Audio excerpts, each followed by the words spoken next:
Likewise. Um, oh, well, shit. I didn't even give the background. Oh, look. All of a sudden the podcast started. It's almost like I don't self-produce this. Anyways. So, likewise. So I was at the Quick Trip literally about an hour and a half ago, recording this at 1:12 a.m., January 31st. I thought January actually ended on the 30th. But then February ends on the 28th, except on leap year, it's the 29th. Just adding days just to say you lived a day longer on this earth, because the longer you live, the more you get to say you live to the fullest, right? But yeah, I was at Quick Trip, after work, I'm going to treat myself, as Aziz Ansari, his character would say in Parks and Recreation. Treat yourself, him and Rita. I believe that was her name. Yeah. And I was like, you know what? Off day tomorrow. I've worked hard this week. I've been eating well at home. I'm going to go pump my gas, get a soda, and get some hot dogs. So I go in the Quick Trip. One, I parked too far from the pump. So the gas I was dispersing was kind of hiccuping, and it was going really slow. So I just stopped when it got to 5 gallons, even though I was going to fill it. I was like, you know what?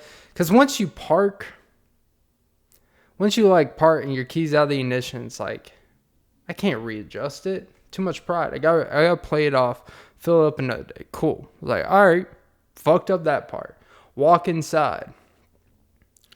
I walk in, go to where the hot dog area is, and I don't know if you guys know anything about the Quick Trip experience, but the Quick Trip experience, when you go at the wee hours in the night, which would be around 11:20 p.m. Eastern, where I was, it's hit or miss. One, weather, food, hot dogs. The hot dog grill will even be having stuff on there for you to snack and take on the road, Jack.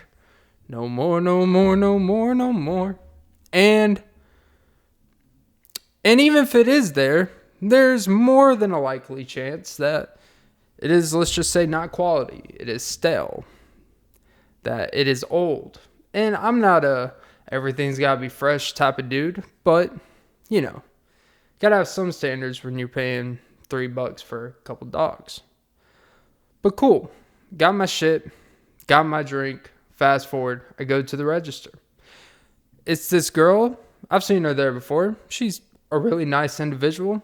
Does she have piercings in her nose? Does she wear a dog collar? Does she look like someone walks her on a leash during certain parades? Probably. But you know what? All I care about is if you're a nice person, respectful. Not even respectful, just be genuinely decent.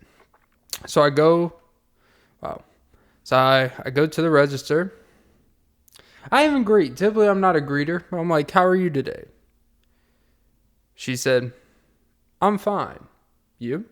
I said, can't complain. So she rings it up. It's like $4.54. Put in my card. She asked, would you like a bag and a receipt? And I said, just throw it in the bag. The food. Like a Drake featuring Fabulous. Or is it Fabulous featuring Drake? It's really a Drake song. Any song that Drake's in, it's a Drake song. So I said, throw it in the bag. Oh, Jesus. And so she hands it to me. I said, have a great night. She said, likewise.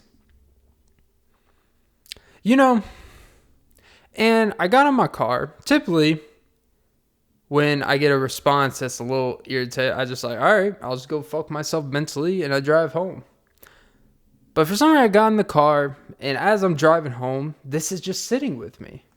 Likewise. It's not rude, but it's like lazy generosity. It's like getting a text that's WYD instead of just spelling out what you're doing. They're both lazy, but I at least appreciate that you spent 7 extra letters to give me the gist of what you're really trying to do. And something about it, it's like, I never expect anything, and I'm not someone that expects anything out of employees. I'm not going to be I deserve to be treated so amazing. But likewise, could have easily said, you as well. It's like saying like you as well. It's like you, I'm talking to you as well. Yes. Could have been, oh, thank you. You could have accepted the compliment and be like, oh, thank you. Be safe out there. That's typically what people say when you go to gas. Be safe out there. It's kind of, I'm not gonna lie, it's kind of weird for a girl to tell a guy to be safe out there when they're probably more at risk to be unsafe. But anyways, likewise, I know the audience is probably thinking, Clint, shut the fuck up. Like, stop bitching and complaining about everything. And I would say, likewise. That's when I would use it. You would say it like, likewise. Likewise. It's like when you would say some sarcasm, like, oh. It'd be like, oh. Like, if you're joking, like, you know, all guys do gay jokes. I don't care what you say, like, man, you looking fine as fuck today. Yeah, don't make me open up them cheeks and, and you would say, likewise. Like, it would be in a playful light, but like, I'm being serious. You know what? Have a great night tonight. Likewise. That's what I get. A likewise. A paying customer, I get likewise. God, I'm starting to sound like a real fucking boomer. But, you know, it's the little things in life. I focus on the things that I don't even know if matter or not. That's the longest opening rant I've had. Likewise. I'll wrap it up like this. I understand, you know, if you work at a place that's like open late at night, especially a girl in these days, like, I get it. I've seen it firsthand where random dude asks a girl who's working, she's shown no interest to even really like talk to you or nothing. And they're using that, hey, let me try to get your number. And they're like, bro, fuck you. Or they'll have to politely say, no, thank you. Like, it's like, I'm actually here, not being a creep. I don't even make eye contact with you because I don't want to make it weird. And likewise is what I get. It's cool though. So and then it doesn't hurt that when I got back in the car, the hot dogs were fucking bullshit. The only thing that's decent is the fucking soda. But I always put too much ice, so I don't really get bang for my buck. Welcome to episode 104 of the Off and Beat podcast with the longest 8-minute rant. Likewise. I'm your host, Clint. Like and subscribe, and don't forget to suck some titties. It's really good podcasting after a shower. I don't know how many of y'all are avid podcasters, but I actually prefer, I really do think your mind works better when you've worked all day, and podcasting is supposed to be a relaxing experience. You're just supposed to be loose. And when I've kind of put all my energy in the day, done everything I need to, accomplish what I need to, and my nighttime is just to relax, enjoy what I want to, enjoy doing what I do, you know, indulge in life a little bit, you know, stay up too long, drink some soda. I've been on a soda binge. I've never been a big soda drinker, but when I've been losing so much weight, I looked at my journal the other day, and I'm gonna get to the podcast, but you know, I gotta speak for myself. Speak for yourself. Hashtag Emmanuel Show and Marcellus Wiley. Great show. And I looked at a journal, right? Because, you know, it happens like every year around my birthday, November. I'll be like, you know, I'm going to lose some weight. But like literally a year plus ago, I was at the highest weight I've ever been. Was I going through things in life? Yes. Not going to get into that. It's not really important. But I got up to 258.2 pounds. You know how I know that? Because I wrote it in my fucking notebook. It was the first thing I wrote in that notebook before I wrote all these other poems and all this shit that made me work towards something today. Not in a great place in life. 258.2 pounds. Because I have a scale. I bought a scale because I was actually not looking good. I guess you could say I was like I didn't hear a joke. I actually thought of one while listening to some side tangent. Why do lawyers love doing pull-ups? Because they have to pass the bar. Get it? Chin, bar, chin-ups. Johnny Bravo! Round of applause. Bravo.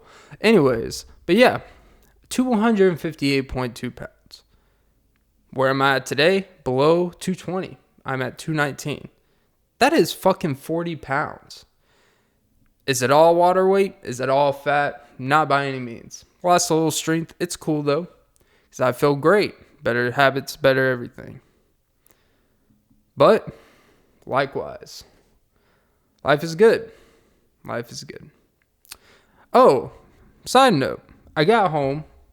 I checked my analytics because I'm trying a new type of system and titles and shit. And for any podcasters out there, this is kind of interesting for someone who basically independent with no real, It's funny how of course you're independent. No one wants to fucking work with you.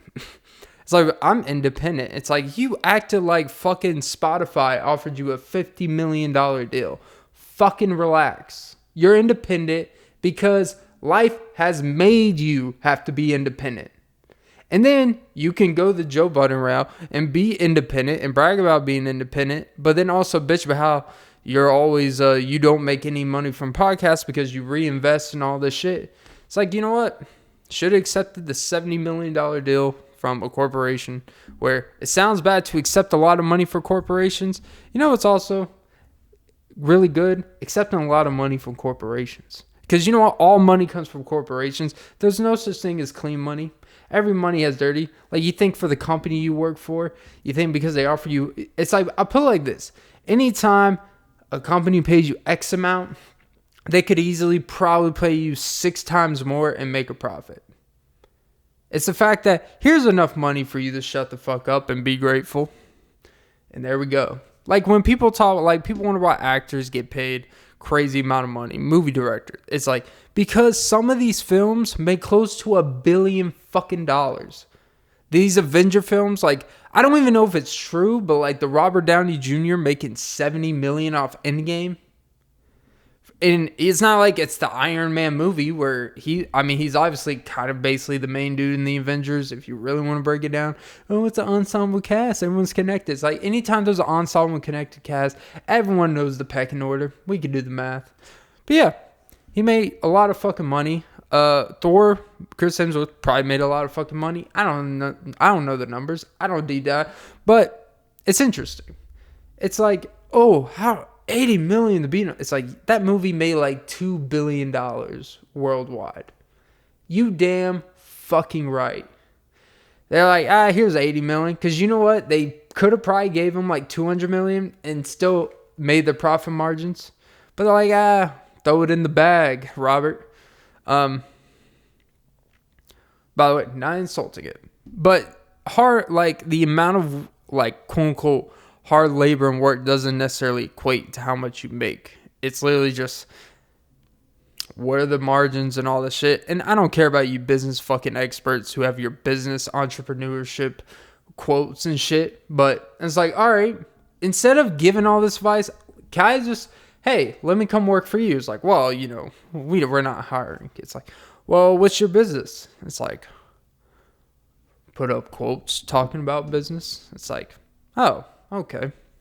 But yeah. What the fuck was I talking about? There's actually something I wanted to, there was a couple things I actually wanted to get into today, but fuck it. But yeah. Oh, so I got home and checked my analytics, and your boy got 100 plays off the last episode, trying different shit. In one day. By default, that's already the second most plays I've had on any episode. And the number one was one that have over 4,000 plays. So you're welcome. For a local independent podcaster, having 4,000 plays on a podcast is actually pretty damn impressive. So suck my toes. But yeah. It's a great day. Let's see. What's on the agenda today? Media. Oh, I got home And it's probably the shortest video Joe Rogan's ever put out on his RSS feed. Joe Rogan had a hello friends, and it's like a 10-minute video of him basically talking about, oh, like from now on we'll probably do a disclaimer. He doesn't want the artists who like are leaving voluntarily Spotify, blah, blah. Like, you know, it wasn't anything controversial, really, his video. It was just like, you know, we're going to try to be more thoughtful in the process of who. We're still going to have all the people on the show, but if we have like one controversial podcast, then we're going to have one that counteracts that, where it's like, if we have one with the doctor with this with this perspective that I agree, that like goes on one side of agreeing with the next episode, we're going to have one complete opposite to kind of balance things out, right? Even though I think at the end of the day, it don't really do anything. It's just like people are going to still find things to complain about. And I just think it's a bigger picture of society. You can't please everyone, and you can do everything they want you to do. Put peanut butter in your butt cheeks and call it jelly. And they'll still be like, oh, by the way, I heard a new term. And I'm not even trying to go down this road. I heard a thing called ecosexual. Eco, like ecosystem. Ecosexual. Where it is basically, honestly, I don't even know really what it means. Basically how they were describing it, the people who assign themselves and identify as ecosexual. It's where your idea of giving back to the earth is literally being outside, kissing your partner, and being intimate with your partner in some capacity for 5 hours plus a day. And having sex outside every time you have sex to quote unquote give back to the earth. It's like you're taking Mother Nature a little too literal. And this is the definition of just creating shit. It's just called outdoor sex. You go in the woods, you go in your car, leave the door open, let the breeze in, let it go up the crease, you know, keep it interesting. It's like, you don't want your girl to know that you're in the booty plate. You got to keep it. That's why you let the wind back there, you know. Febreze, baby. Febreze. It's all about gain, you know. Because now, like, these air fresheners, just like, oh, we'll just add laundry detergent companies and just take their smell. Like these dryer sheets. It's like those. First of all, a lost art on vacuuming is the powder to actually make the vacuuming worthwhile. The best part of vacuuming isn't making sure your rug is, you know, dust and dry free. Make sure there's not cockroaches on the sofa when you lift it up and you have all this cat hair, your own strands of hair that you're losing. Not dandruff, not like dandruff, not dander, whatever the fuck is the proper terms, but just filth. All the shit that's in your vacuum, the stuff that you suck up and put in there and you pour out in the garbage, all the stuff's out, you know, that's great. But all of that is pointless if you don't have the sprinkles, the power, the thing that makes it go. You can't have cheesecake without whatever the fuck cheese is in it. Because I don't think it's really cheese. I think it's like cream cheese, I guess. Oh, I just did the fucking math. Cheesecake is cream cheese. I'm a fucking idiot. Cheesecake is basically like a cheese Danish. But they put in like a pie form. And they charge you $48. And $7 for a slice. And say, welcome to the Cheesecake Factory experience. It's like, you know what? You still fucking gypped my Reese's cheesecake. You caused a whole ruckus, by the way. You always cause a ruckus. You always make my dad angry. And you're his favorite place. But you know what? Fuck us, right? But yeah. The best part. Damn, there. You are the best part. In the sunrise, you're the coffee when my head. Is a line in that song? You're the Tylenol I take when my head hurts. It's like, you know, like I don't know. Being around people has never made my head better. They've caused headaches. Never made it. But I get it. It's not supposed to be literal, whatever. I get it. Whatever. But yeah. The best part is the cleaning, air freshening powder you put when you vacuum it up and you smell it. It's like the commercial for Breeze. Or just a Glade powder. Whatever the fuck. Air fresheners are a lost art in general in the household. I don't know.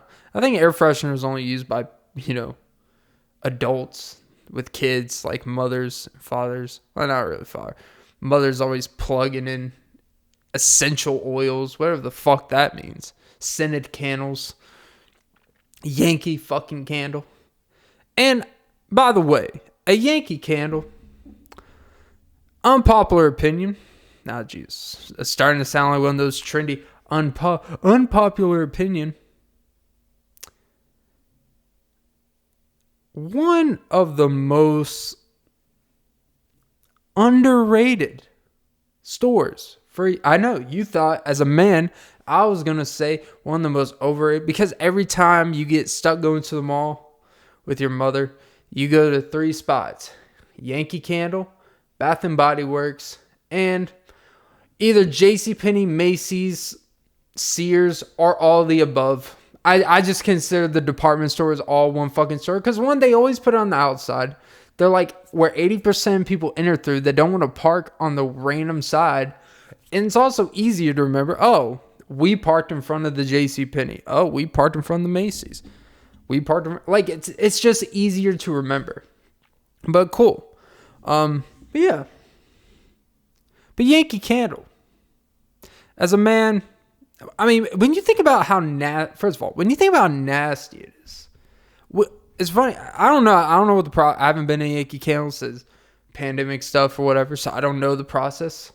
I don't know how you smell things with the mask on. I don't know how weird that gets if they're like really paying attention. You're like, his nose was out for 3 seconds. And, but think about one thing I'm going to say, I'm going to assume this pandemic has helped, is our nasty fucking noses. We just all stuck in that same beach sand. Is it called flavor? Scent. Yeah, they're candle scents. I don't know. I mean, it's technically flavor. I mean, they have flavors. They have like food flavors, gingerbread, seasonal. They have like pink flamingo, Moscato. I don't fucking know. They have like Christmas crumble cookie. They have that nasty green one that there's one that smells really good and there's one that really doesn't smell good. And if you get a lovely lady the wrong scent, oh Jesus. But yeah. Just the process of going to Yankee Candle, and we just stick our fucking noses in these glass jars that are contained, so when you smell it and they're air sealed, that you just pop it back on. It's like your nose and your germs, whatever the fuck comes out of your nose, and you don't know, people drip it. You cannot tell me. People sneeze over nothing. You cannot tell me when sometimes you smell those things, someone just sneezed right into it. You really think you haven't smelt a candle where 2 hours earlier, some 60-year-old lady who was beating her son without even thinking about it, without even thinking about it. Without being consent, and just air seal that bitch. Just contained it. And if they had a freezer, it'd be like preserving semen. Their germs are just stuck in there. And I'm going to assume, if you're a Yankee Candle employee, how do you police that? How do you police should there only be, is there a rule you're only really supposed to smell for 3 seconds? Most people, by the way, go by generosity. But like anything, there's always people that abuse the free smelling, the free scent rule. There's people on airplanes that abuse, I haven't been on an airplane in a long time, but there's people on airplanes that abuse a school bus where they just have their fucking right leg out thinking it's cool. Let me spread my legs. It's like you got 4 people in a fucking row on a packed flight to Piscataway, New Jersey. All right. You're all just trying to get home. It's after the holidays. Stop trying to be that kid in 7th grade who tries to trip everyone, because one day you're going to trip someone, and when the person you trip has been in the weight room for 2 years, squatting 350, it's going to pull back your leg and you're going to pull your hip pointer. Not pointing anyone out. Jason. But yeah, good times. Let's just say his leg has been tucked in between like a tail and a tiger. What's that fucking Daniel Tiger? The little kid tiger? We'll just say Tigger. But I'm always afraid to say Tigger because like a keypad, the T in the end, tonight, the lions sleep tonight. See what I did there? But yeah, all caps, baby. All caps. No cap. But yeah, put a cap back on the fucking candle. And just smelling the dry wax candle. I don't know what's in it. Is it wax? Earwax? Why don't they actually just have an earwax scent? Someone will buy it. They have like lemon. The lemon ones are typically pretty good. They have like the all universal ones where it's like Midnight Summer Beach. And I really think they steal some of the names from like painters and shit. I know I'm ranting here. I didn't expect to talk about candles like this, but something triggered it. I guess you say it's lit. That was fucking lame as fuck. But you know what? This whole podcast is lame as fuck. But when you get 100 plays in a fucking day, you feel great. Anyways, back to the candle store. Kind of like Beauty and the Beast. What's that dude's name? They have the clock, Mr. Cogsworth, and then Lemire. Is it Lemire? I feel like I've talked about that before, Beauty and the Beast. But yeah, what scent do we think Lemire was? Yeah, I don't know. He looked like a good old peaches and cream, a good old lemon meringue type of guy. Only because he's yellow. Like, we can't make assumptions outside of that. We have no clue, like, if he's Spaniard. He's kind of like has a Renaissance accent, like a Amadeus, because Amadeus on us. I thought I had a play on words with that, but I didn't. So we're just gonna pound through it. But yeah. By the way, and we never like ask like. No one ever wonders, like, what's in the candle. We're always so fascinated with ingredients, with calories. What's my ingredients in my can? Fucking beans. It's like, oh, there's a lot of exorbitant sodium. Why is that in beans? It's like, you know what? You never ask what's in your air freshener. You never ask what ingredients are in your fucking candles that you just let it burn in a fucking living room for 2.5 months. And we never ask what's in those. I don't know. If you're so worried about, your kid getting, like, if you're one of those, what they call hypochondria, where you're worried about your kid or yourself, like, oh, if you eat bananas, you're going to develop a prostate issue. Oh, you're going to have cancer if you eat, like, basic shit that used to be considered just normal food. Not even healthy, but just like, oh, did you know that eating pasta with white sauce actually causes your arteries to default 10 years early? It's like, you know what, man? I don't know. I'm fine. But we'll let, people just let a candle burn. We'll just let fucking air fresheners we put up. The toothpaste you put in your mouth, you don't look what's fucking in that. And I like how we just rely, by the way, on like a $3 tube of toothpaste to keep your teeth white, which is a very important quality of, well, not even white teeth, but, keep your teeth in shape. I don't know. I guess it's kind of like a gym membership. Most people don't use gym memberships type of thing. The gym, it keeps you in shape. It keeps you attractive, makes you feel good. You feel good after you brush your teeth. You filled your mouth. The hygiene's good. Your hygiene's good. It's like cardio. You feel good. There's like a 3-hour after effect when you run where you just feel like a boost of energy. That's like what brushing your teeth is. That's why I don't brush my teeth at night. Don't want to be up all night. That's why I do it. Yeah. By the way, if you brush your teeth 3 times a day, I feel sorry for your gums. Not a gum expert. I get it. I don't have the most perfect teeth, but my shiny teeth and me. You know what? I haven't had a teeth pulled in like 12 years.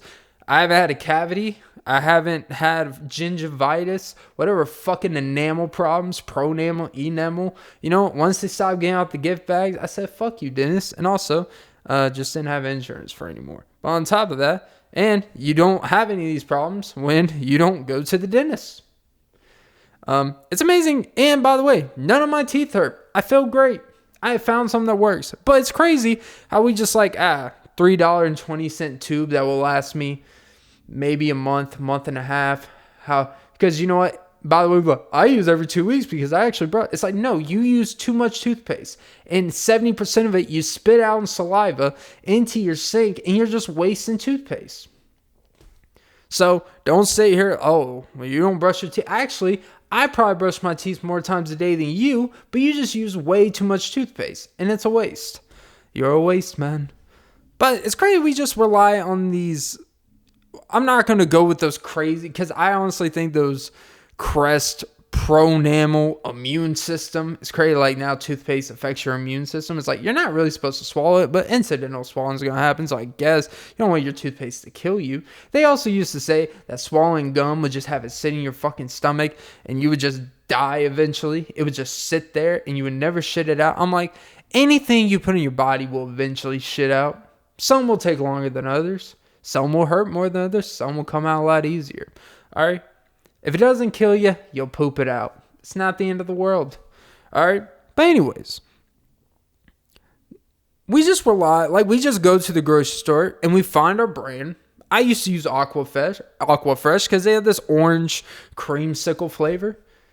Like, I actually don't like me personally, I'm not into the crazy, flavor. Like, I like pretty simple. I like a green spearmint and white.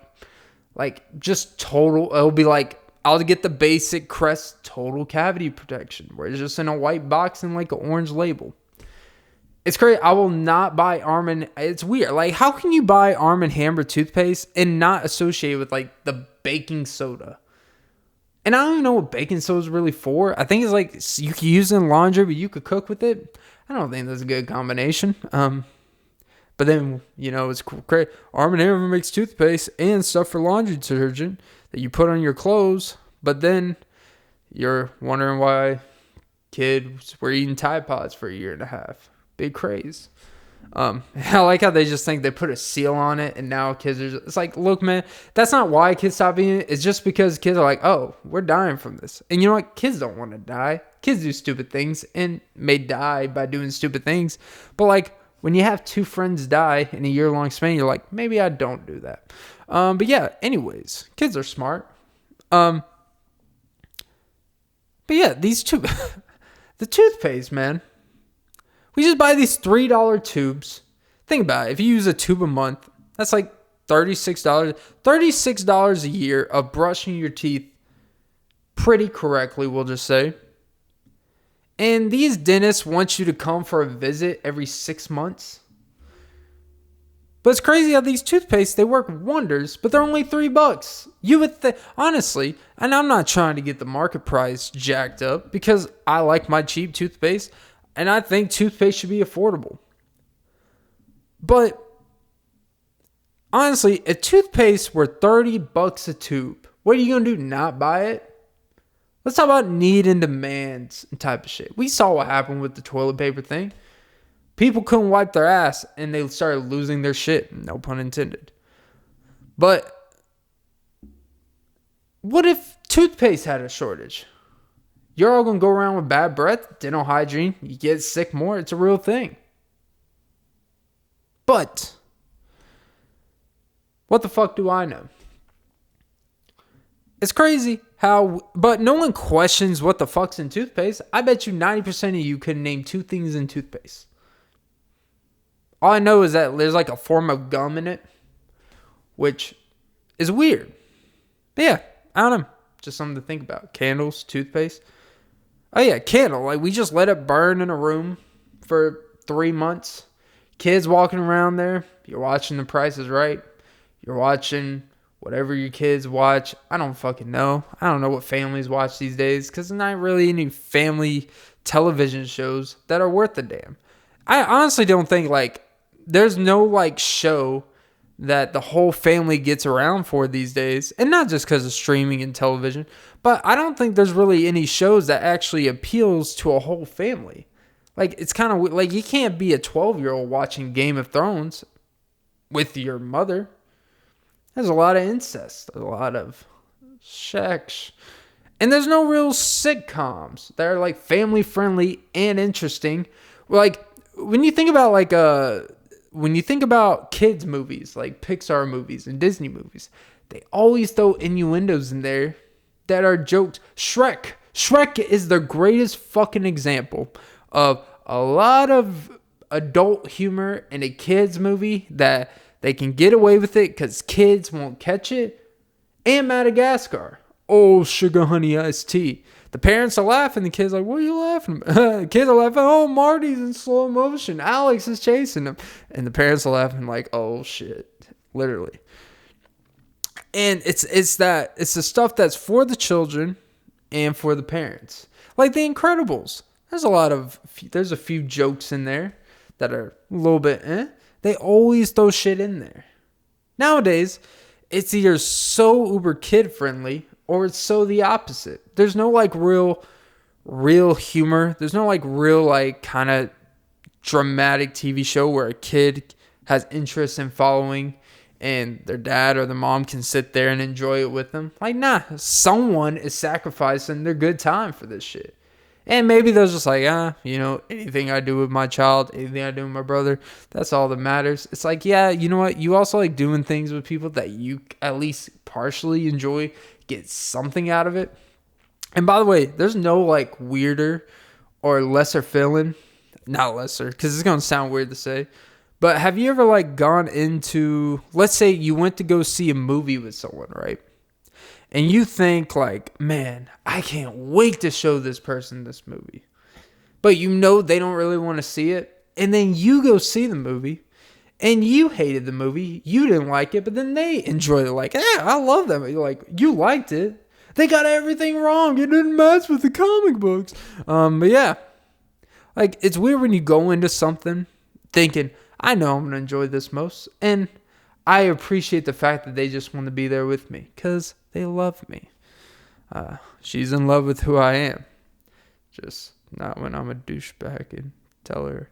I'm actually not even going to finish this statement because I respect that person too much to actually say that out loud. But yeah. Yeah. Wow.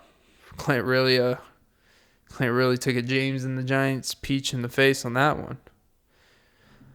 Oh, Jesus.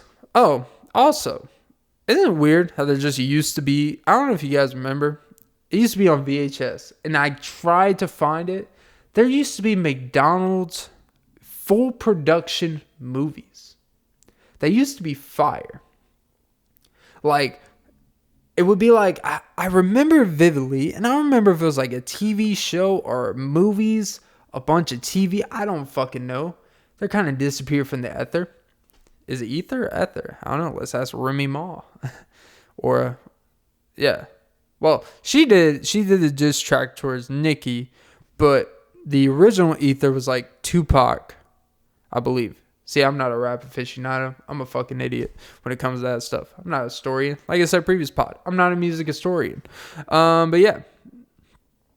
It's just what was I talking about? Clint, let's get it back together. By the way, to new listeners of the pod, because I got 100 plays, that means I got new, gaining a fan base here.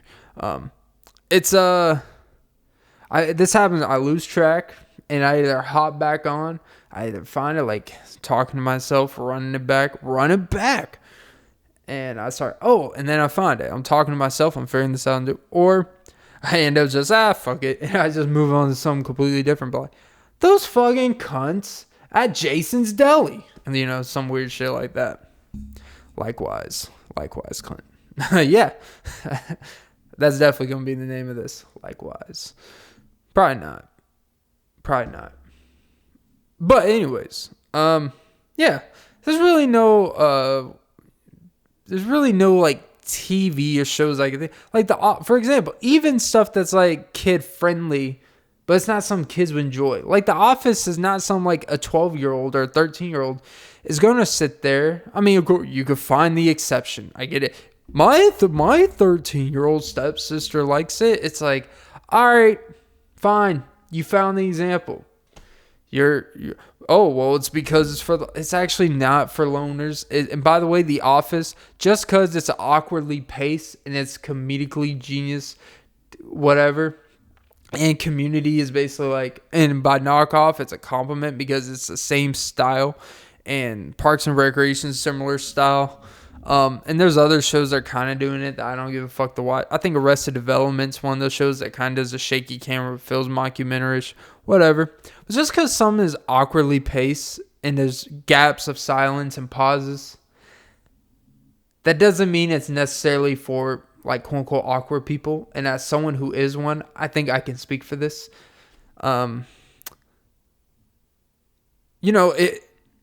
People want to make like every type of humor that fits their personality is only for their niche of a personality group. The Office was on fucking NBC. Okay?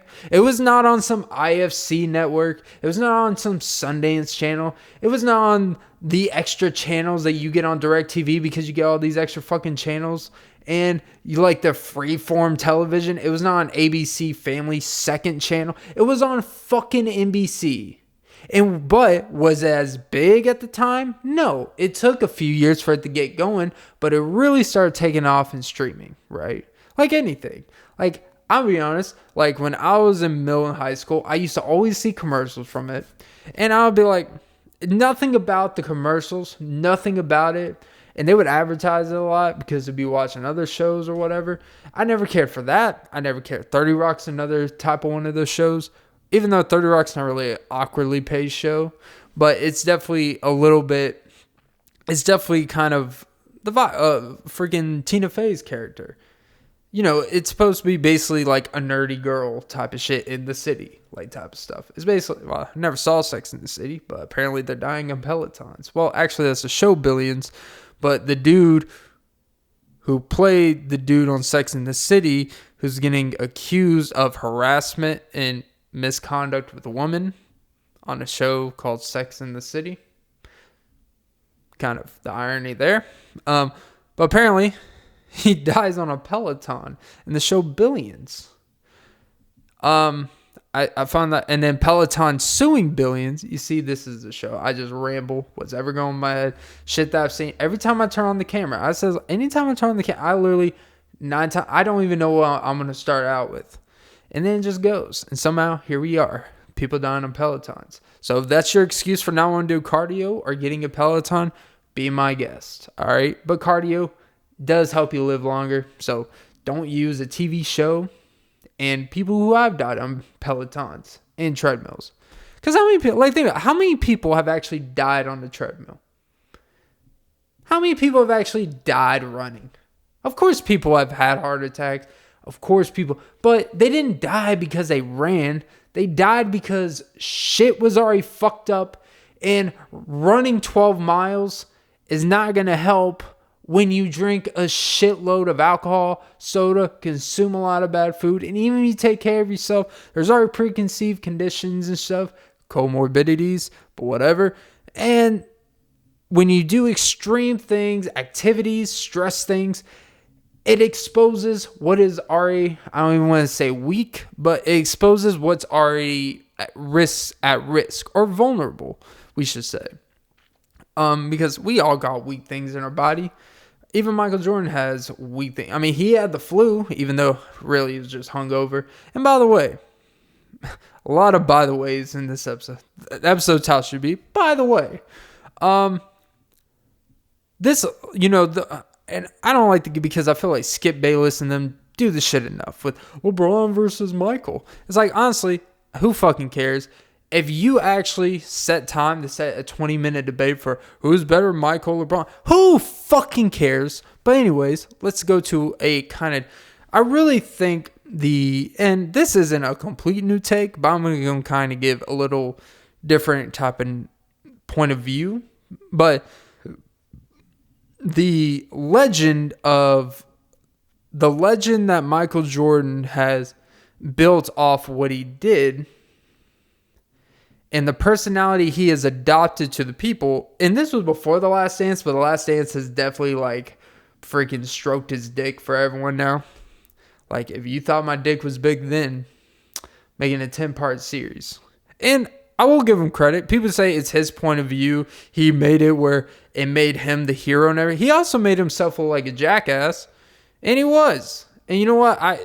There's always respect. Like, he put that in there. He didn't necessarily try to make himself a likable person. But it was still in the essence of, you guys are the ones that aren't like me. You guys didn't want us back. And it's created that everyone looks at Michael Jordan, and Charles Barkley was basically said, we aren't role models. And I do believe like athletes can be role models. They can lead by example type of things. But I don't think like anything that you shouldn't really like, if you're looking for them to be like your number one role model, I think you got other things in your personal life, and chances are you probably don't have like a figure to be a role model. Because to me, your role model should always be your parents, even if they are flawed individuals, as long as they were there for you type of shit. Oh, look at Clint getting emotional. No, but like, if you're looking at Michael Jordan, like if I was a parent and like, well, I don't know, maybe, well, all right, let me tell you, a role model could be different than like, who's your hero? Like, a role model, like you have a role model is kind of like an uncle that has taught you how to fucking work on your car. It's like, oh, this is really cool. Like, he taught me this, a very specific thing. But like, your hero is something that's not just direct and direct in terms of I don't know, but it's more. It can be more of a transactional thing, is more what I'm trying to say.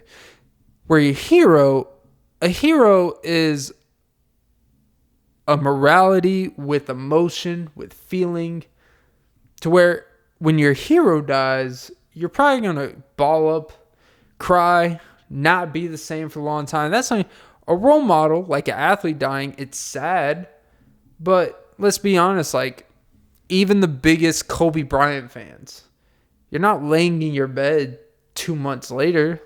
Like if your hero were to die, like if your father or your brother or your best friend, you wouldn't just sit in your, like when Kobe died, you're not just going to sit in your bed for 2 months crying about like, oh, it's like, why did you quit your job? Why you call where Kobe died? It's like, okay. I understand he was important for you. And that doesn't mean he shouldn't be on your mind even years later. But I really went off a tangent here. But you shouldn't, like 2 months later, like it's not something you should be sitting and crying in bed over type thing. Whatever. Getting a little too deep in the weeds there. But Michael Jordan has definitely set this thing where it's more of the legend of he wanted it more. He worked harder than everyone. When there is actually a lot of evidence that he wasn't always that way. In college, his college coach, Roy Williams, was an assistant on the team at the time. He basically said like, yeah, he when he came in his first year or two, he didn't really work that hard. And it was like he had that turning point, and they're like, he worked hard in college, but he started to get to where he worked hard, but until he got to the NBA where he really took it to another level. And that's so credit to him because he still had to put in the work. But it's definitely more of the legend of you can't say, like, no one can top Michael no matter. Someone, like, honestly, someone can average 40 points a game for like 18 years straight, win 12 titles, and people would still be like, well, Michael Jordan did it in this area. Like, they're always going to find bullshit no matter what. Okay? Like, that's kind of the point. And Skip Bayless, I really think, has contributed to this. And he's also contributed to the fact that LeBron, no matter what LeBron does, LeBron could do everything. He could accomplish everything Michael Jordan did in his career verbatim. He would still say, I just like the way Michael Jordan did this better. It's like, all right, man, I don't know what to tell you. It's become more about the legend than necessarily what happened. And people are always worried about, well, Michael Jordan, his story is never going to be told correctly. It's like, trust me, not only has it been told, it's been highly, like, kind of not overblown, because he did accomplish what he accomplished. But I think when you hear, like, this generation talk about, like, look, we understand our great Mike. Did we see Michael Jordan play every single playoff game? Do most of us look back and watch every even playoff series he played, or every final series? No. But, there's enough evidence. We've seen enough where it's like the gap isn't freaking the difference between LeBron and Austin Reeves on his team. Okay? Like, the gap isn't that fucking crazy. It's not that crazy. It's really just preference. Like anything. Preference. But yeah, I don't know. I forgot complete was. Oh yeah. The Office. This is going to be a pain in the ass to do timestamps. I'm not even going to know what to fucking put.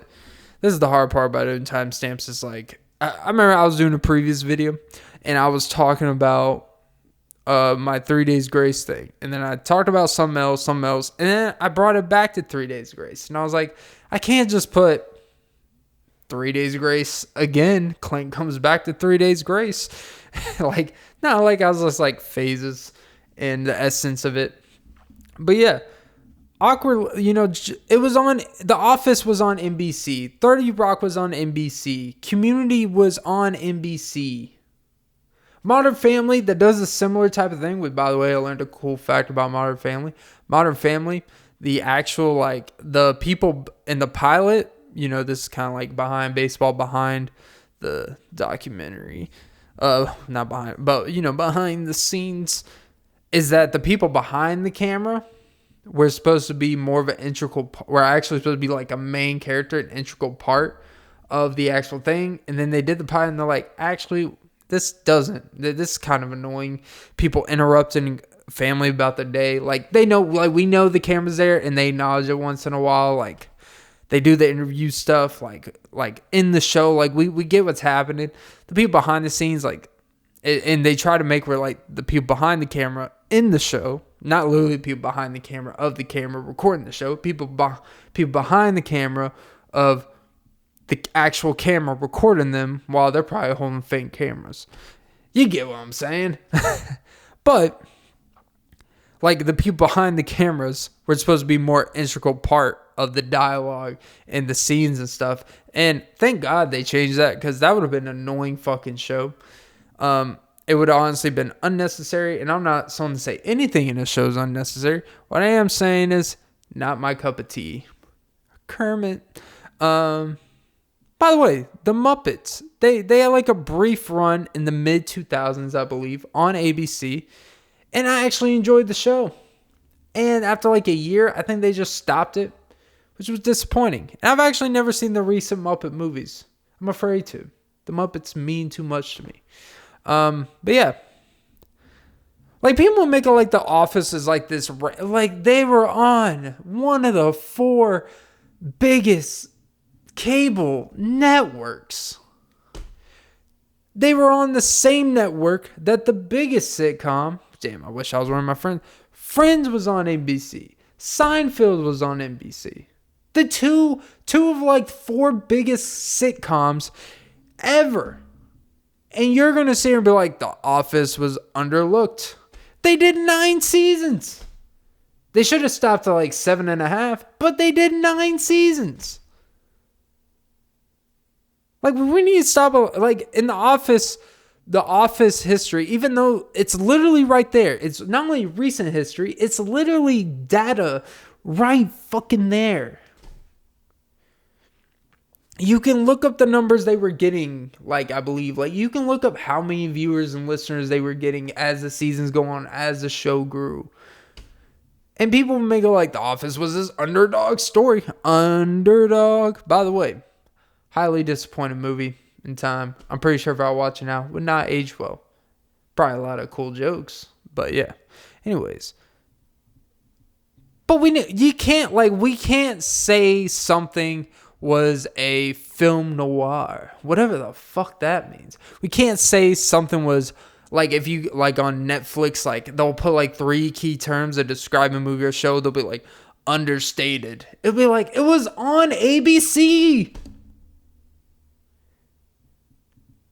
They were always talking it'd be at The Big Bang Theory, where they'd be on Netflix, and they were the number 1 show for the past fucking 8 years, or 2.5 Men, and they would be and it would be what's a fucking term for, it would be underrated. It would be underrated. They would put like a key term like fucking under the radar, understated.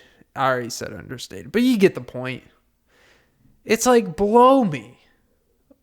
Like you can honestly, you couldn't even say that for shows that are on the CW, like The Flash, The Green Arrow, the Number 100, whatever bullshit that was. You couldn't even say that for like ABC family shows.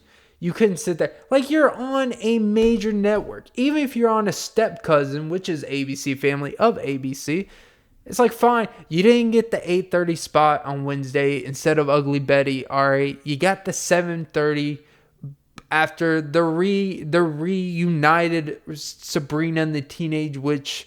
And they did a white baby daddy show. That I actually did watch. But, they couldn't do that type of show if... Not going to go there, but I'm just going to say the only reason why they even would put that, because they did do it with all white people because of the connotation that's associated. They can make it lie. I'm pretty sure there would have been a lot of backlash, let's just say, if they weren't white, because it would have caused a whole stir. It was like, what are you trying to say? It's like, I don't know. And the storylines of people abandoning their fucking baby, like... I understand life is crazy and this shit happens. This is real life. I'm pretty sure the person that created and wrote the show, it probably has a personal thing to them. And they probably did like, yeah, this is pretty common. People just drop baby. Not drop babies. This isn't Anthony. He just not drop a baby. That's a funny bit. Go look it up. But yeah, like just like leaving a baby at a doorstep that you didn't know you were a father of. And like, here you go. Like, it's the weirdest storyline. And how do these people just find out where you live? And they just drop, like, hey, I can't do this. I'm going to Rome. It's like, these, that's why I don't want it. But yeah, like, anyways, back to the bigger point. Sorry, going on a tangent that probably bored the audience 45 minutes ago. Like, this is going to be one of those pods that you either left after 7 minutes or you're still here. No in between. No, I stayed 28 minutes, enjoyed the part, kind of doled me out. I may come back to it. Like, no, you either like fuck this podcast after 7 minutes or you were still here at the 57-minute mark. Either way, I love you. Just not like this. With the ass like that. I want you, baby. Some ass. For some reason, I was thinking that was a 50 Cent song. That's an Eminem song. Back when Eminem actually, made music. Anyways, I get it. Eminem's one of those legends, so you can't say it. But,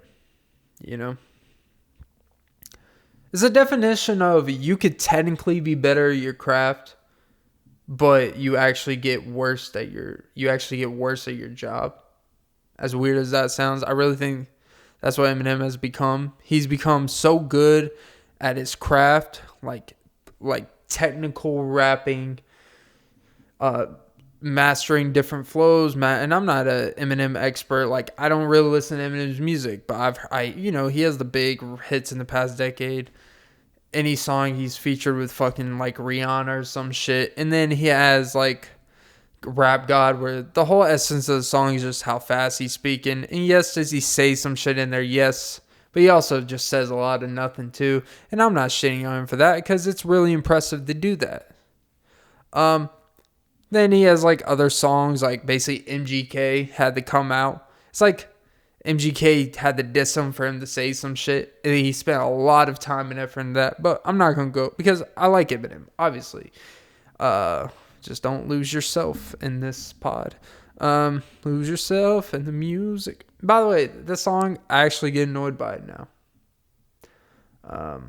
And that song, Stan, like the music video where he's just in his white tank top writing down the thing, Dear Mom. And he does like that annoying, like honestly, like kind of his annoying voice. I know people are saying this about my voice. And I would say, likewise. I'm going to start with likewise. And here's the thing about likewise. Likewise, it's two words in one. It's like a conjunction. Is it a conjunction when you combine two words to combine a word? That sometimes it would, sometimes it wouldn't based off the sentence. It's like a conjugation. It's like conjunction, junction. What's your function? Apparently, it's to tell me to go fuck off. That's its function in a polite way. But yeah, which I was, yeah, skipping Eminem. I don't want to diss on one of my own. But yeah, yeah, it's just can we stop with this aging on things where we try to romanticize things that don't need to be romanticized, or just flat out isn't really all that true. Like it's crazy how I won't even say the story. Ironically, it's the storytelling of the story that was actually telling. Ooh, that's a bar. The storytelling of a story that's telling. Let me run that back. I said the story is telling what the telling story. Get it? Yeah. No, that was actually terrible, but you get it. You get it. It's the romanticizing of something that actually didn't happen. It's kind of like looking back, like if you were to ever, like, I don't know, hit up an ex-girlfriend and let's just say 3 or 5 years removed from it, all you think about is, man, how they made you feel when it was good type of things. And then it's like, then sometimes like 20 minutes later, you're like, well, there was that one time where they said they would leave me for anyone else, or like, they're like, you ain't shit. It's like, you're the reason I hate myself, and like you forget those things, and then you forgot how much you hated yourself.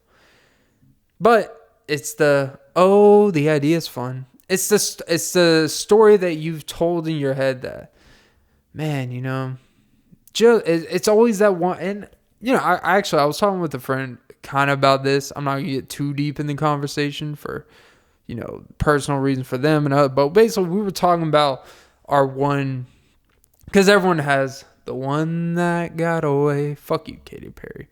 By the way, I think she performed at SNL last night. Haven't seen the performance, but I'm cool.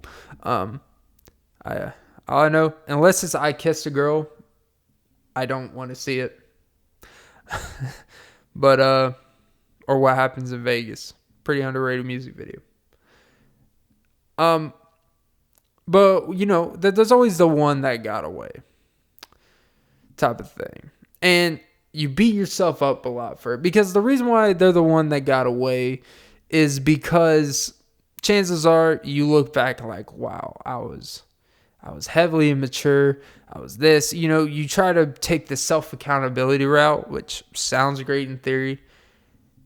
And then, you sit down thinking like, yeah, but they were also immature. They were also did some things. And it's like, all right, it's like you can say they're the one that got away, or maybe you're the one that got away. Or you can just probably be realistic and be like, we just probably don't work together. And sometimes it is that simple. But sometimes we want to romantic, because it's always, in their situation, it would be like they said, they've not adopted, but, they've changed a lot about themselves since then. You mature as a man, you grow as a man, you get big and swole, you look at life a whole lot different. You've been rewarded by this kind of newer person you developed yourself into.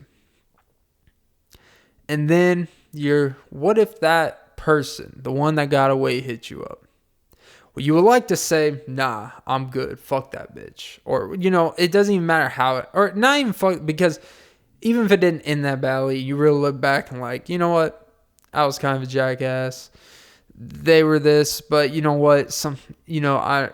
Being afar from it, you kind of, not even forgive, but you kind of just, you reason with things and like, you know what? It happens type of shit.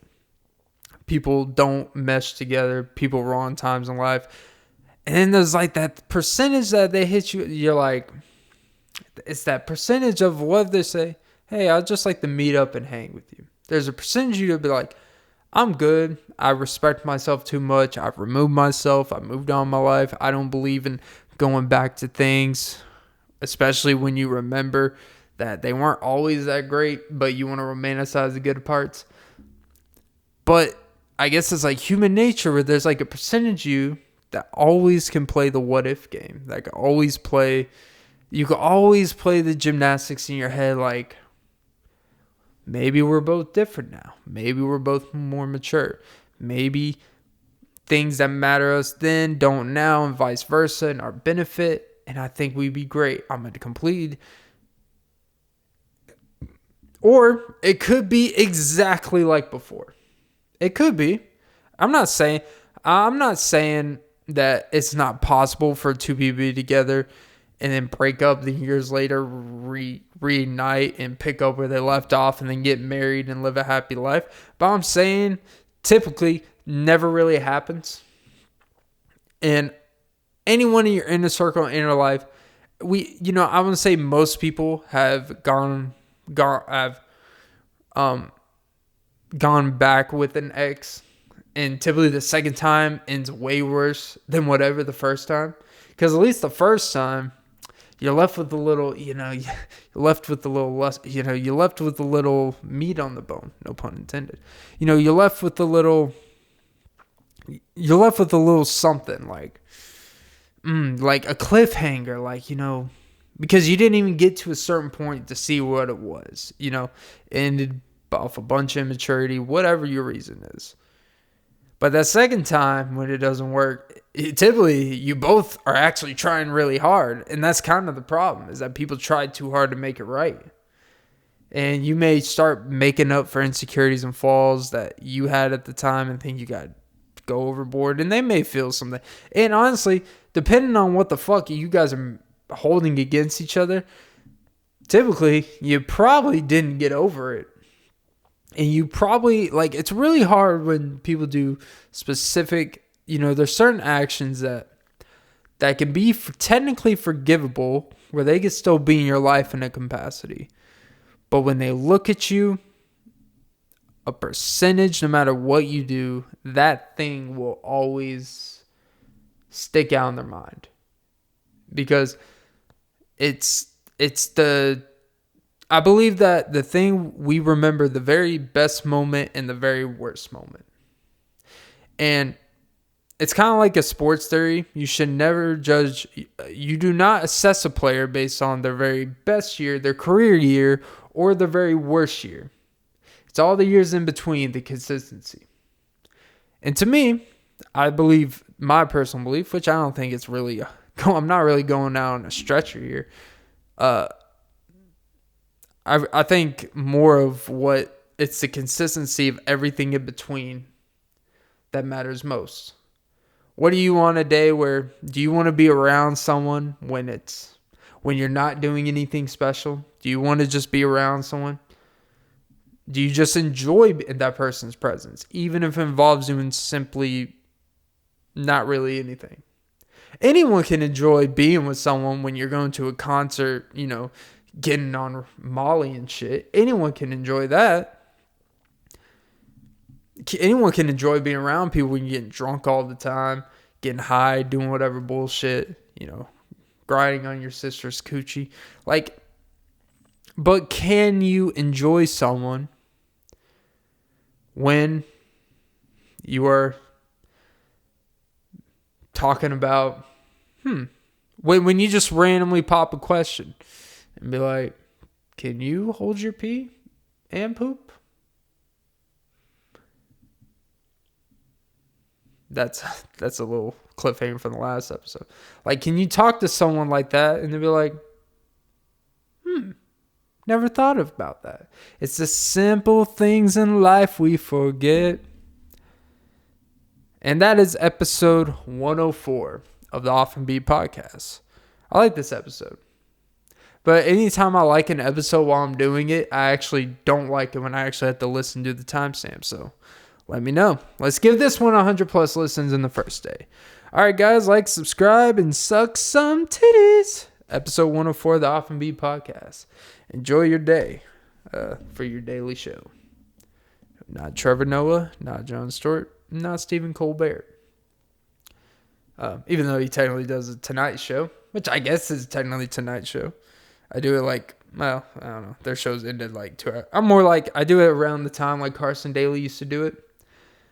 Wow, like, that's when you know, like, dude, I said the show was over in here. Like, that's how you know, like, these big-ass fucking TV just have money. Like, we'll put on a show at 2, 3 a.m., a late-night show that literally will get, like, 8,000 viewers, and that's not even an exaggeration. And, like, here's $2 million a year. Here you go, Carson Daly.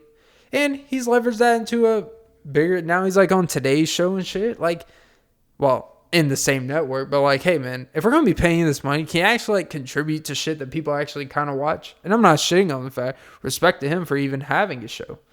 I don't care what time of day it is, whatever the fuck, still respect. But it just shows, just give money away. That's all it is. All right, have a great day. Man, Jesus, Clint, you sack of shit. You're really killing it though. You're killing it. You're the biggest podcaster in your zip code. And probably